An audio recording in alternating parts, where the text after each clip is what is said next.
পুরো পৃথিবী জুড়ে চলছে তৃতীয় বিশ্বযুদ্ধ। আমাদের হাতে এসেছে এ বিশ্বযুদ্ধের গুরুত্বপূর্ণ সব আপডেট সংবাদের শিরোনাম। শুরুতেই থাকছে ইসরায়েলি কর্মকর্তার দাবি, যে কোনো মূল্যে ইরানের সঙ্গে সমঝোতা চান ট্রাম্প। এদিকে যুক্তরাষ্ট্র ইরান যুদ্ধ অবসানে মধ্যস্থতায় বড় অগ্রগতির কথা জানালো কাতার। আরও থাকছে সিএনএনের প্রতিবেদন, ইরান যুদ্ধে ফুরিয়েছে যুক্তরাষ্ট্রের ৮০% প্রতিরক্ষা ব্যবস্থা। সব শেষে জানিয়ে দিব দক্ষিণ লেবাননে ইসরায়েলি বাহিনীর ভয়াবহ বিস্ফোরণ। এতক্ষণ শুনছিলেন হাতে থাকা আপডেট সংবাদের শিরোনাম, এবারে বিস্তারিত। তবে তার আগে অনুরোধ রইল ভিডিওটিতে একটি লাইক এবং কমেন্ট করে জানিয়ে দিন ভিডিওটি কোথা থেকে দেখছেন বা কোন জেলা থেকে দেখছেন। ইসরায়েলি কর্মকর্তার দাবি, যে কোনো মূল্যে ইরানের সঙ্গে সমঝোতা চান ট্রাম্প। ইরানের সঙ্গে যুক্তরাষ্ট্রের সাম্প্রতিক কূটনৈতিক উদ্যোগ নিয়ে সন্দেহ প্রকাশ করছে ইসরায়েল। মার্কিন প্রেসিডেন্ট ডোনাল্ড ট্রাম্প ও তার উপদেষ্টারা যে কোনো মূল্যে ইরানের সঙ্গে একটি সমঝোতায় পৌঁছাতে চাইছেন বলে দাবি করেছেন ইসরায়েলি কর্মকর্তারা। একজন জ্যেষ্ঠ ইসরায়েলি কর্মকর্তার বরাতে ইসরায়েল সংবাদ মাধ্যম চ্যানেল 12 এক প্রতিবেদন এই তথ্য জানিয়েছে। সংবাদ মাধ্যমটি বলছে, ট্রাম্পের ইরান নীতিকে ঘিরে তেল আবিবে অনিশ্চয়তা বাড়ছে। ইসরায়েলি ওই কর্মকর্তা বলেন, ট্রাম্পের অধীনে শান্তি ও যুদ্ধের মধ্যে পার্থক্য হলো কিবোর্ডের টি, আর এবং ইউ অক্ষরের দূরত্বের মতোই ছোট। এর মাধ্যমে তিনি বোঝাতে চেয়েছেন যুক্তরাষ্ট্রের নীতি খুব দ্রুত পরিবর্তিত হতে পারে। প্রতিবেদনে আরও বলা হয়েছে, হরমুজ প্রণালী নিয়ে ইরানের সঙ্গে চলমান আলোচনার বিষয়ে ওয়াশিংটন ইসরায়েলকে সরাসরি বিস্তারিত জানাচ্ছে না। এর ফলে ইসরায়েলি কর্তৃপক্ষ বেশিরভাগ তথ্য পরোক্ষ মাধ্যম থেকে পাচ্ছে। চ্যানেল 12 আরও জানায়, ইসরায়েলি কর্মকর্তারা ব্যক্তিগত আলোচনায় যুক্তরাষ্ট্রের নতুন কূটনৈতিক উদ্যোগ নিয়ে ঠাট্টা করেছেন। তাদের মতে, সম্ভাব্য কোনো চুক্তি হলে হরমুজ প্রণালীতে চলাচল নিয়ন্ত্রণের পাশাপাশি ওয়াশিংটন ও তেহরানের মধ্যে আগের সমঝোতা পুনরায় চালুর পথ তৈরি হতে পারে। যুক্তরাষ্ট্র ইরান যুদ্ধ অবসানে মধ্যস্থতায় বড় অগ্রগতির কথা জানালো কাতার। কাতার জানিয়েছে, যুক্তরাষ্ট্র ও ইরানের মধ্যকার যুদ্ধ অবসানের প্রচেষ্টায় মধ্যস্থতাকারীরা অগ্রগতি অর্জন করেছেন। এর ফলে বিশ্ববাজারে জ্বালানি তেলের দাম কমেছে। যদিও প্রেসিডেন্ট ডোনাল্ড ট্রাম্প দাবি করেছিলেন যে ইতিমধ্যে আলোচনা শুরু হয়েছে, তবে তেহরান তা অস্বীকার করেছে। মঙ্গলবার কাতারের এমন মন্তব্যের পর বেঞ্চমার্ক ব্রেন্ট ক্রুডের দাম 5%-এরও বেশি কমে যায়। অবরুদ্ধ হরমুজ প্রণালী দিয়ে জাহাজ চলাচল পুনরায় শুরু করার বিষয়ে শীঘ্রই একটি সমঝোতা হতে পারে, এমন আশায় সোমবারও তেলের দাম বড় ধরনের পতন দেখা দিয়েছিল। তবে আপাতত এই প্রণালীটি কার্যত বন্ধই রয়েছে এবং এটি পার হওয়ার সময় আরেকটি জাহাজ হামলার শিকার হয়েছে। কাতারের আমিরি দিওয়ান জানিয়েছে, মঙ্গলবার এক ফোনালাপে যুক্তরাষ্ট্রের প্রেসিডেন্ট ট্রাম্প ও কাতারের আমির Sheikh Tamim bin Hamad Al Thani Washington ও তেহরানের মধ্যকার দূরত্ব কমানো এবং একটি স্থায়ী সমাধানের সম্ভাবনা বৃদ্ধির বিষয়ে আলোচনা করেছেন। এই কার্যালয়টি আরও জানায়, জুনের মাঝামাঝি সময়ে স্বাক্ষরিত যুক্তরাষ্ট্র ইরান সমঝোতা স্মারকের প্রতি গুরুত্বারোপ করেছেন কাতারের আমির। ওই সমঝোতায় অবিলম্বে সব ধরনের সামরিক অভিযান বন্ধ করার কথা বলা হয়েছিল। এছাড়া তিনি সংলাপের উপরও জোর দিয়েছেন। গত মাসে সোমবার ট্রাম্প বলেছিলেন যে তেহরানের সঙ্গে আলোচনা শুরু হয়েছে এবং একটি চুক্তিতে পৌঁছাতে ইরানের সামনে এটিই শেষ সুযোগ। অন্যদিকে ইরানি কর্মকর্তারা জোর দিয়ে বলেছেন, যুক্তরাষ্ট্রের সঙ্গে তাদের কোনো আলোচনা হচ্ছে না। ইরান যুদ্ধে ফুরিয়েছে যুক্তরাষ্ট্রের ৮০% প্রতিরক্ষা ব্যবস্থা। ইরানের সঙ্গে সংঘাত চলাকালে যুক্তরাষ্ট্র তাদের terminal high altitude area defence ক্ষেপণাস্ত্র প্রতিরক্ষা ব্যবস্থার প্রায় ৮০% ইন্টারসেপ্টর ব্যবহার করে ফেলেছে। মার্কিন সংবাদ মাধ্যম সিএনএন এ তথ্য জানিয়েছে।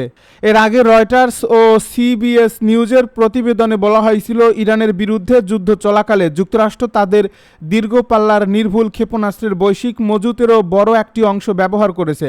সিএনএনের এ প্রতিবেদনে দুজন সংশ্লিষ্ট সূত্রের বরাতে বলা হয়েছে, যুদ্ধ শুরুর আগে যে পরিমাণ থার্ড ইন্টারসেপ্টর ছিল তার প্রায় 4/5 ব্যবহৃত হয়ে গেছে। একই সময়ে প্যাট্রিয়ট ক্ষেপণাস্ত্র প্রতিরক্ষা ব্যবস্থার প্রায় অর্ধেক ইন্টারসেপ্টরও খরচ হয়েছে। এ প্রতিবেদনে আরও বলা হয়, ক্ষেপণাস্ত্রের মজুদ দ্রুত কমে যাওয়া এবং মধ্যপ্রাচ্যে যুক্তরাষ্ট্রের মিত্র দেশগুলোর মধ্যে ইরানের সম্ভাব্য পাল্টা হামলা নিয়ে উদ্বেগের কারণে প্রেসিডেন্ট ডোনাল্ড ট্রাম্প ইরানের গুরুত্বপূর্ণ অবকাঠামোতে পরিকল্পিত বড় ধরনের হামলা থেকে সরে আসেন। তবে যুক্তরাষ্ট্রের প্রতিরক্ষা দপ্তর পেন্টাগন এবং হোয়াইট হাউস এই দাবি নিয়ে উদ্বেগকে গুরুত্ব দেয়নি। পেন্টাগনের প্রধান মুখপাত্র পার্নেল সিএনএনকে বলেন, যুক্তরাষ্ট্রের সামরিক বাহিনী বিশ্বের সবচেয়ে শক্তিশালী বাহিনী। প্রেসিডেন্ট যখন এবং যেভাবে নির্দেশ দেবেন সেই অভিযান পরিচালনার জন্য আমাদের কাছে প্রয়োজনীয় সব সক্ষমতা রয়েছে।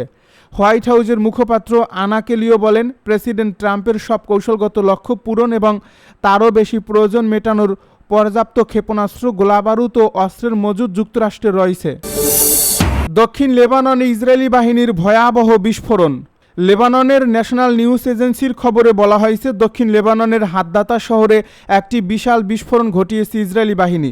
বুধবার রোমে ইসরায়েল ও লেবাননের মধ্যকার নতুন দফার আলোচনার প্রথম দিনেই এই বিস্ফোরণের ঘটনা ঘটল। উল্লেখ্য, গত জুনে হওয়া একটি রূপরেখা চুক্তির পূর্ণাঙ্গ বাস্তবায়ন এগিয়ে নেওয়ার লক্ষ্যেই এই আলোচনা চলছে। ওই চুক্তির আওতায় হিজবুল্লাহর নিরস্ত্রীকরণের পাশাপাশি দক্ষিণ লেবানন থেকে পর্যায়ক্রমে ইসরায়েলি সেনা প্রত্যাহারের কথা রয়েছে। ইরানের সঙ্গে খুব ভালো আলোচনা চলছে, কিন্তু তারা স্বীকার করতে চায় না, বলছে ট্রাম্প। ইরানের সঙ্গে যুক্তরাষ্ট্রের খুব ভালো আলোচনা চলছে বলে দাবি করেছেন মার্কিন প্রেসিডেন্ট ডোনাল্ড ট্রাম্প। তবে তেহরান বরাবরই এ ধরনের আলোচনার বিষয়টি অস্বীকার করে আসছে। ফক্স নিউজকে দেওয়া এক সাক্ষাৎকারে ট্রাম্প বলেন, আমরা খুব ভালো আলোচনা করছি, তারা বিষয়টি স্বীকার করতে চায় না, কিন্তু আলোচনা চলছেই। তিনি বলেন, সবচেয়ে গুরুত্বপূর্ণ বিষয় হলো বাস্তব অগ্রগতি। তার ভাষ্য, ইরান একটি চুক্তিতে পৌঁছাতে চায়, তবে তারা চুক্তি না করলে সেটি তাদের জন্য ভালো হবে না। এই সাক্ষাৎকারে ট্রাম্প আবারও বলেন, ইরানকে কোনোভাবেই পারমাণবিক অস্ত্র অর্জন করতে দেওয়া হবে না। তার দাবি, ইরান এখনও পারমাণবিক অস্ত্রের অধিকারী হয়নি এবং ভবিষ্যতেও তা হতে দেওয়া হবে না। হরমুজ প্রণালী প্রসঙ্গে ট্রাম্প বলেন, অচিরেই এ গুরুত্বপূর্ণ নৌপথ খুলে যাবে, অন্যথায় ইরানকে কঠোর পরিণতির মুখোমুখি হতে হবে। এ সময় তিনি আরও দাবি করেন, যুক্তরাষ্ট্র ইরানের বিরুদ্ধে দ্বিতীয় বিশ্বযুদ্ধের পর সবচেয়ে বড় সামরিক হামলার পরিকল্পনা করেছিল।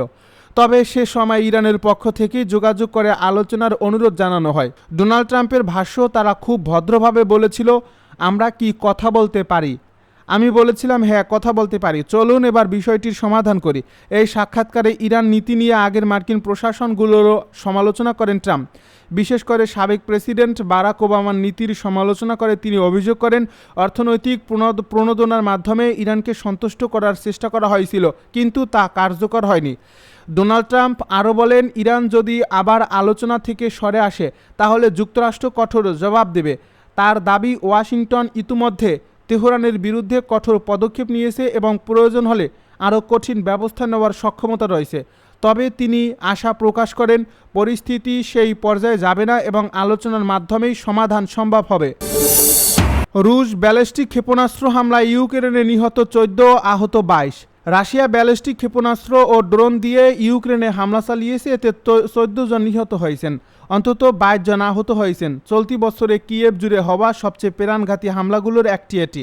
বুধবার মধ্যরাতের পর শুরু হওয়া এই হামলার সময় কিয়েভের সামরিক প্রশাসনের প্রধান তিমুরু তকাচেঙ্কো বলেন, শত্রুপক্ষ আবারও ব্যাপকভাবে কিয়েভ অঞ্চলে হামলা চালাচ্ছে।